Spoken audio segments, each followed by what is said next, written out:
right, well, thank you very much, Andy. And our next speaker is Henry Lotin, who's going to be talking about a new planetarium for the city of Toronto. Henry.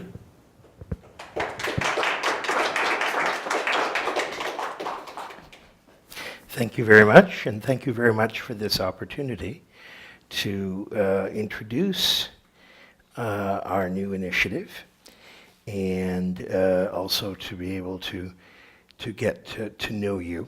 In addition to launching this initiative with a number of many of whom you are familiar with, and I'll get into them shortly. I'm pleased to be a new member of RASC and to get involved in RASC activities. We are Space Place Planetarium Canada. We are looking for an ambitious design, and these are a few. I thought it would be rather redundant and not the best use of your time to show you stars and astronomy. That would be like talking ice to the Inuit. Rather, our ambition to have an innovative 21st century world-class design. If you can imagine these kind of leading designs for a planetarium in Toronto. Our mission, as you might expect, would be both educational, with academic research as well as tourism, bringing life to human initiatives in astronomy and aerospace, showcasing virtual reality, augmented and artificial intelligence applications in an innovative, exciting storytelling format. And I should amend what's up there. We are seeking partnerships to attract expertise as well as financial support, and bringing in the aerospace and hospitality sectors, education facilities, and scientific research and development facilities across Canada. Now, we wanted to identify the community benefits for this project. And by the way, I want to stress that we're talking about a dedicated planetarium, and that's important for the city, as many other discussions do involve capacity for planetarium, but are not discussing a dedicated planetarium space. I thought it best in introducing what we hope to do to share with you what we've identified as the community benefits, and very much looking at a 21st century vision of what a planetarium would look like. I don't have to outline the history of planetariums in Toronto to this audience and the experiences of the past. We're trying to look forward as to what makes sense and what would be successful for a 21st century planetarium in the city. We are looking for an iconic piece of architecture that Torontonian would be identified with as a destination far beyond an ordinary tourist development, and a unique blend of tourist destination attraction combined with an uncompromising educational value. And that combination is very important to be sustaining. And more perhaps pertinent to this audience in terms of the product it would deliver, data visualization continues to mature. This ultra-modern planetarium facility will become known as a destination for exciting, immersive, and multi-dimensional experiences. We would be looking at state-of-the-art digital planetarium equipment that would exceed expectations. And it obviously would provide those who are interested in the general subject of astronomy and space, and would be compatible with neighboring downtown attractions. And that will be the theme of the presentation, of the importance of locating in downtown Toronto.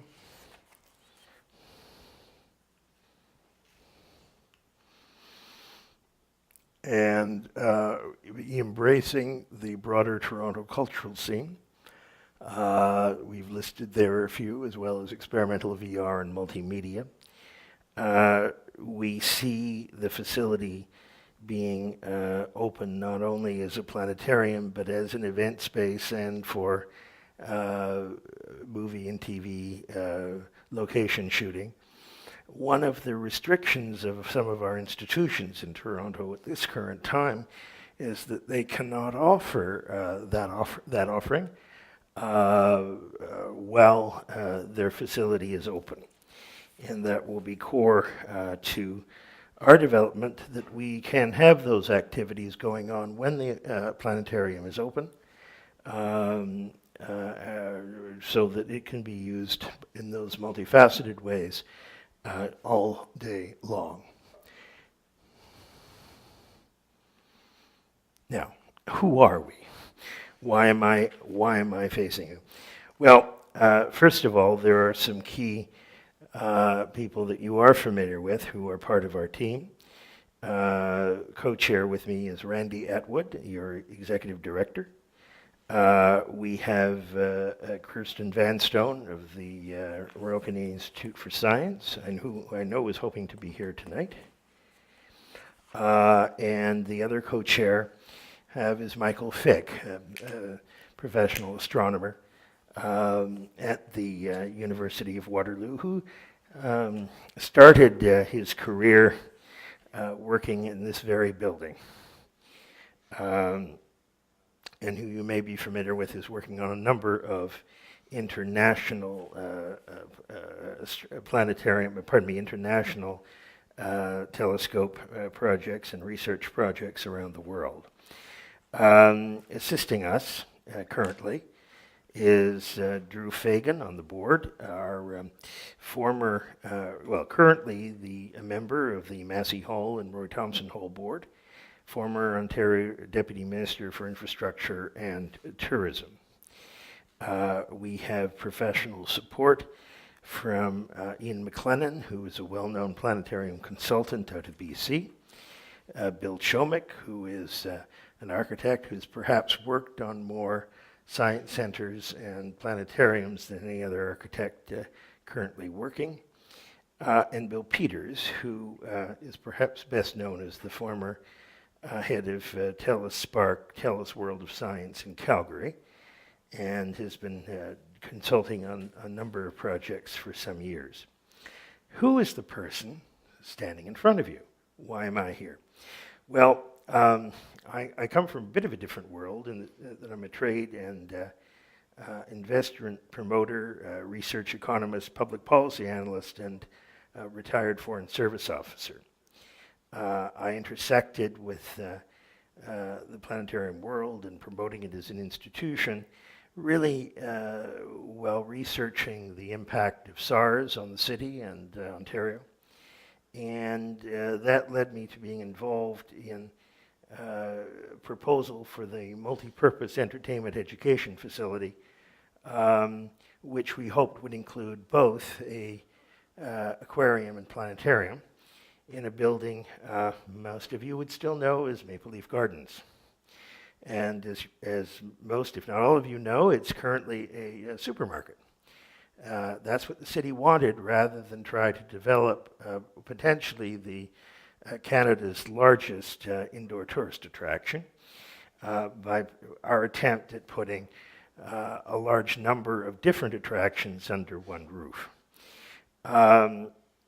So I made my first attempt at getting a planetarium back in Toronto, and now about 10 years ago. And in my research world was detecting clear signs that, given the recovery in tourism, particularly from the United States, and the interest in space in public schools and the general public. We thought, and the new proposed new space policy for Canada, that now was the time. So I put together a team, and I'm dedicated to try to see this through. And we have made more progress, I must say, in the last 9 months than any previous effort, and we've been tracking them. You might have heard of geospace. Made an attempt 10, 12, 14 years ago. We believe we have made the best progress in over 20 years towards this goal, and we're fairly in early stage of development, and we are reaching out to developers, trying to find a location, and professional fundraisers. On that note, some of the other team members include a former separate school board chair who will help us reach out to the schools, Richard McDonald, engineer, and McDonald that you're probably more familiar with, Bob McDonald, most famous for Quirks and Quarks. He is on our team as well.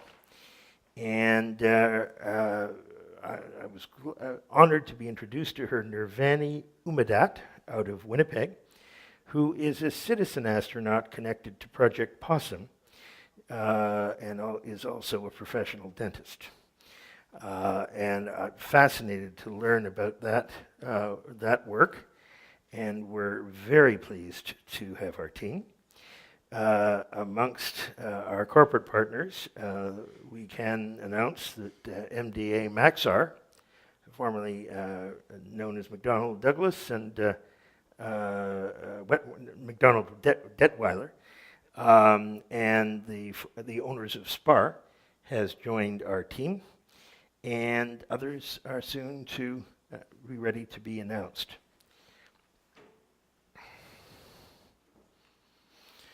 And we are developing a business plan. To be clear, we are a not-for-profit entity. We are committed to the downtown core for reasons I can discuss in any Q&A. And we are recruiting those who want to share their vision for a 21st century planetarium. And I'm reaching out, hopeful that this will be an audience that has such interest and would very be pleased to bring you in on the team. And I thank you very much for this opportunity, and will be very happy to answer any questions you may have, and would welcome all input. I must add that I have just returned from Antarctica. I travel frequently, and have also some views of how we may wish to do more with Antarctica, and I'd be happy to talk to those interested on that issue as well.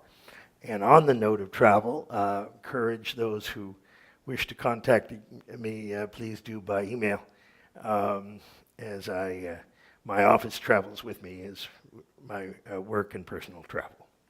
I thank you very much for this opportunity, and welcome questions.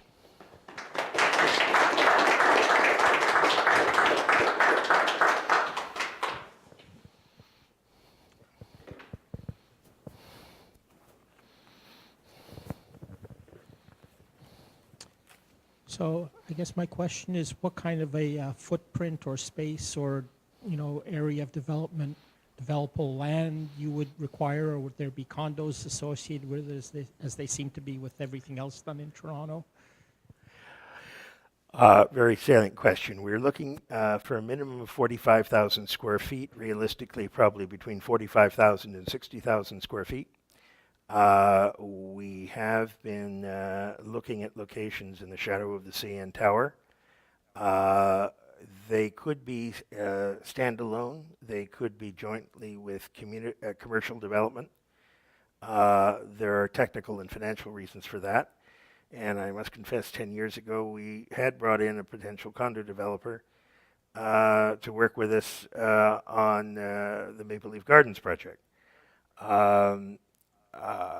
You would not, if there's any linkage in the footprint, the visual presence, the entranceways, the presentation would be quite distinct. There is no immediate prospect for joining with a condo. This development needs its own street facing and would be sizable enough to need its own visual presence at street level.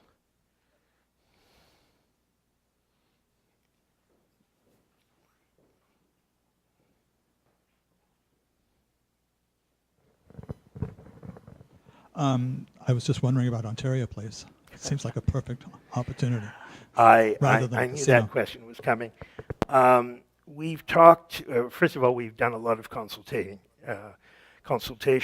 and this has been raised by a number of players.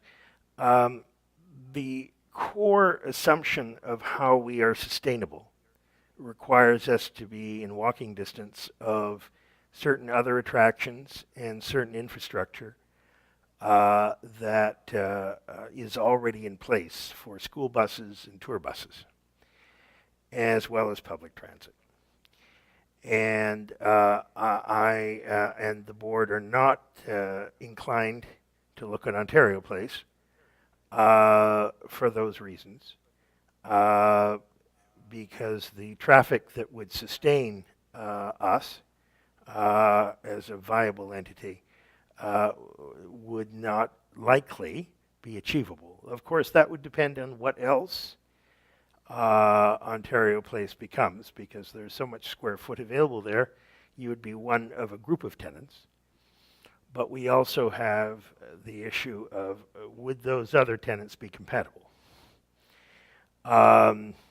I also, be very transparent, we all know, this is a very sophisticated audience, how political Ontario Place has become. There was a more arm's length process a few years ago when John Tory did his study. It's now very political, and I'm not sure if that would encourage the private sector donors to become involved in a facility that is owned by the government of Ontario. But we haven't closed any doors, but I'm being honest about our inclinations. You mentioned a footprint of about 45 to 60,000 square feet for the entire project. What kind of budget are you looking at? It would be probably north of 60 million. We would have a major capital fundraising campaign. We would be approaching governments.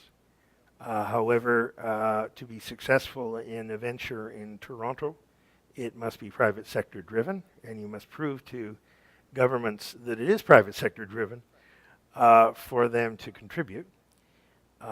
We have a number of incentives where we believe certain levels of government will be more inclined, but we also are more confident, actually, and we are reaching out to have professional capital fundraisers doing the appropriate studies to validate this, that the corporations will jump on board. And I can get into some of that for you, but we have some optimism based on some understanding of how the tourism market has evolved, how exhibitions for technology has evolved, and for Canadian companies who are needing to recruit highly qualified persons. It's not an inexpensive proposition. Okay, if Ontario Place was the obvious question, the next obvious question must be, what about the McLaughlin Planetarium, either the building or at least the space it occupies? That was looked at very early on,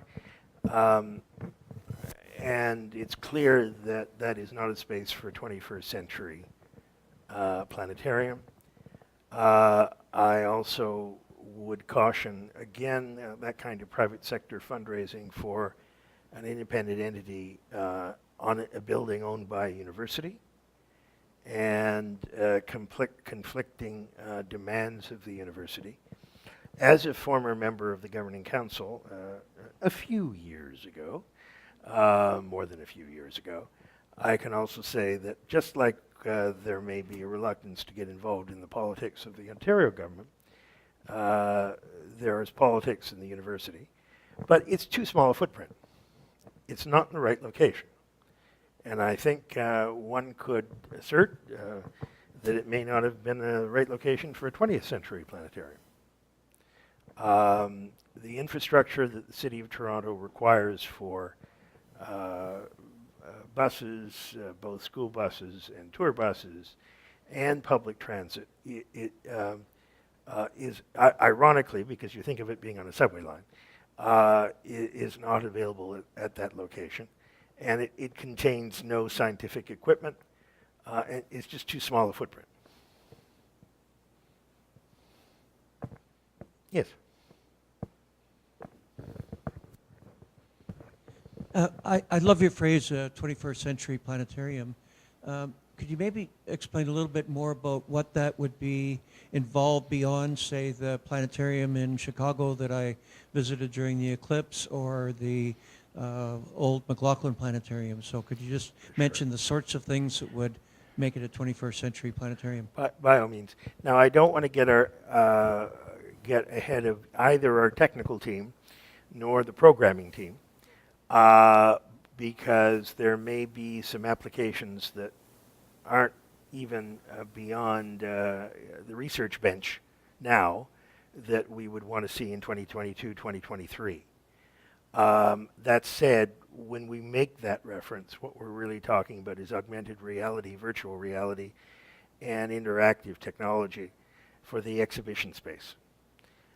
We think of exhibits as static, traditionally 20th century exhibits, or we press a button and get a tape. What we may be looking at now is, and I make reference to holographic, not knowing whether, again, it would be on the short list, but to give people a sense of the type of visual imagery would be projected, giving people tours of space equipment, capsules, satellites, inside telescopes.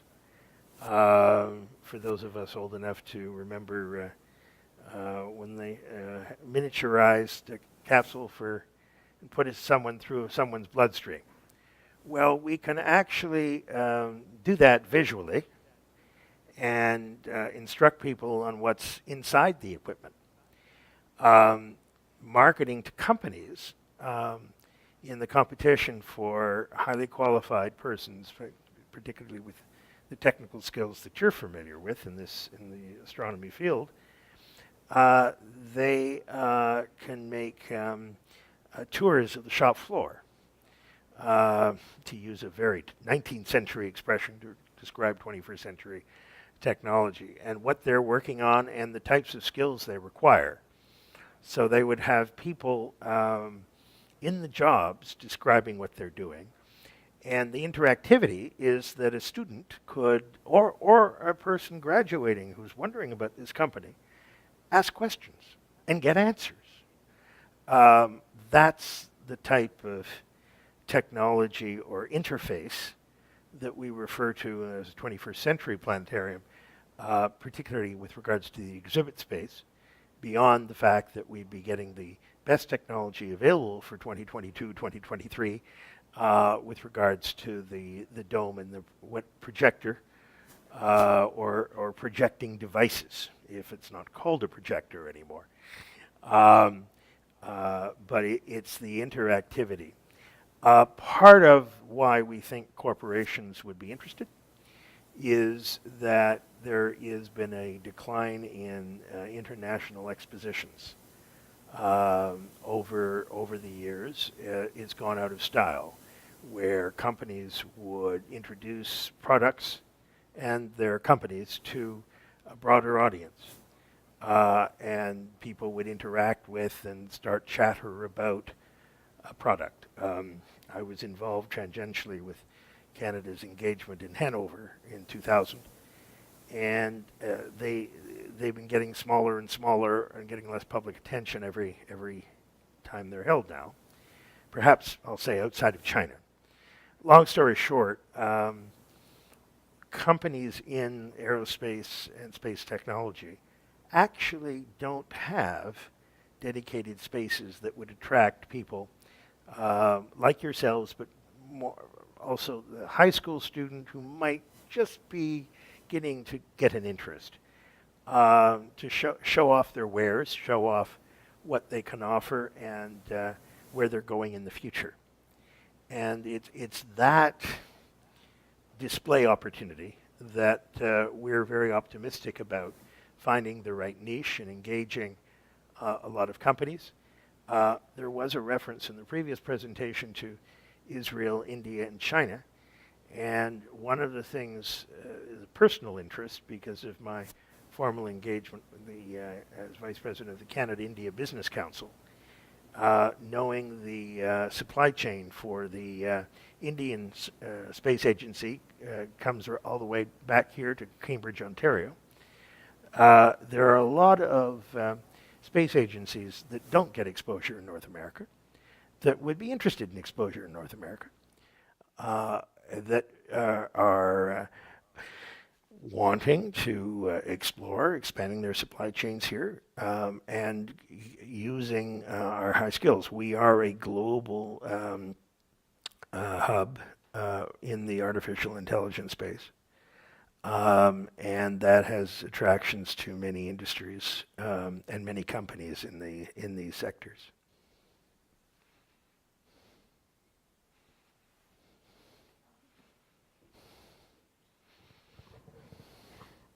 How far along are you in your fundraising? And I was also wondering about the time frame of the project. Right. We are holding off on any capital fundraising campaign until we can announce a location, at least an interim deal. We are about to launch in 4 to 6 weeks a website, and Randy is deeply involved in assisting in that and to get material that would be a differentiated product, which will also have crowdfunding. And we would engage as our first step into a global crowdfunding effort. But we are negotiating with national, with international affiliations, capital fundraisers who will help us with the A-listers to raise the capital. So we have not started the capital because we need to link that fundraising to a location. We think we are close to finding some interim, at least, agreement to be able to start planning on a specific space. There will be some studies involved to evaluate criteria and so on, but we have a very narrow geographic focus, knowing the footprint of the traffic. And we recognize that a lot of the schools are not in the core, but one of the things we're considering is the level of school tours already taking place in the core, where we would be able to increase or have a significant part of our attendance among those who are already scheduled to be downtown. And that's one great advantage of the area that we're talking about. I had one other question. And to answer your other part, as I mentioned earlier, 2022, 2023, we understand there's an almost complete eclipse of the sun in the spring of 2023, and we've made that our unofficial goal for opening by, I think it's April 2023. I'm not sure that's achievable, but it's a fairly tight time frame. And one other question: would the architectural competition would it be a competition, or have you already decided that the person who's involved in your competition, in your project, will be the architect? That's a salient question when we're engaged in so much wonderful advice now. I think that would have to be determined by the board at a time. And it may involve more than one architectural firm. We have a lot of professional advice from those that built TELUS science centers in Edmonton and Calgary, are redoing, providing studies for planetarium and astronomy centers in Flagstaff and elsewhere. So we've gone to some of the most active people in the sector. So the question is, we haven't come to that decision yet. I'm just being honest that we're working now with a group that is providing some great advice, great support. Yeah, I guess I was just curious about the potential capacity for this new planetarium that you have coming up. We're looking at 250 seats or higher, slightly higher. That has still not been finalized. But it would be in that range for the dome space.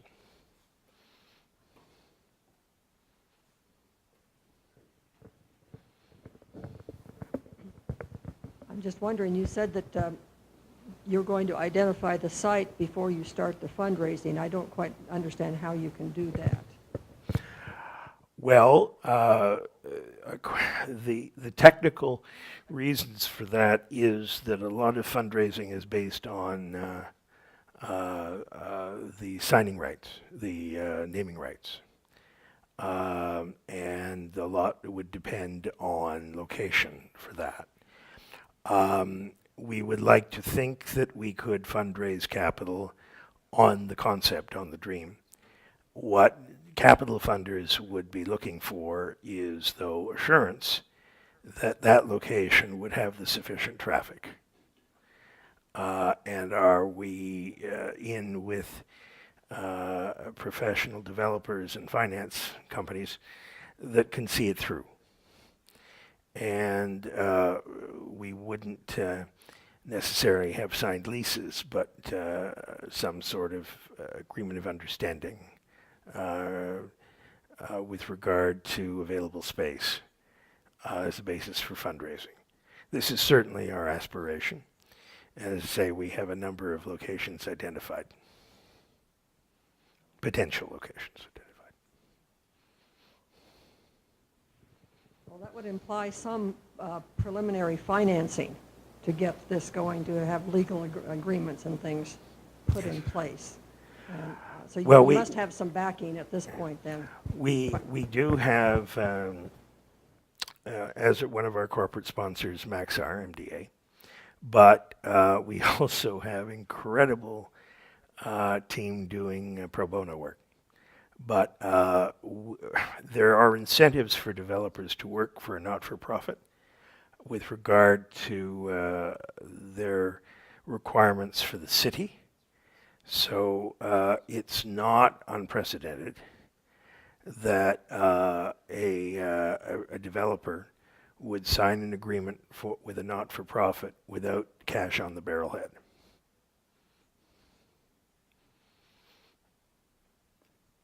And there are some interesting institutions around town we've discovered that pay zero rent. I don't know if I can publicly, but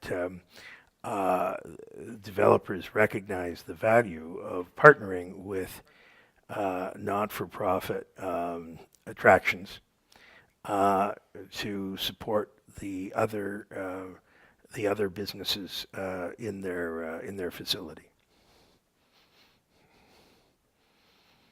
And we'll certainly be mentioning that in our negotiations. I hope I've encouraged some of you maybe to come forward. We have needs for many different skill sets, and we need to have a much bigger team going forward. All right. Thank you very much. Thank you.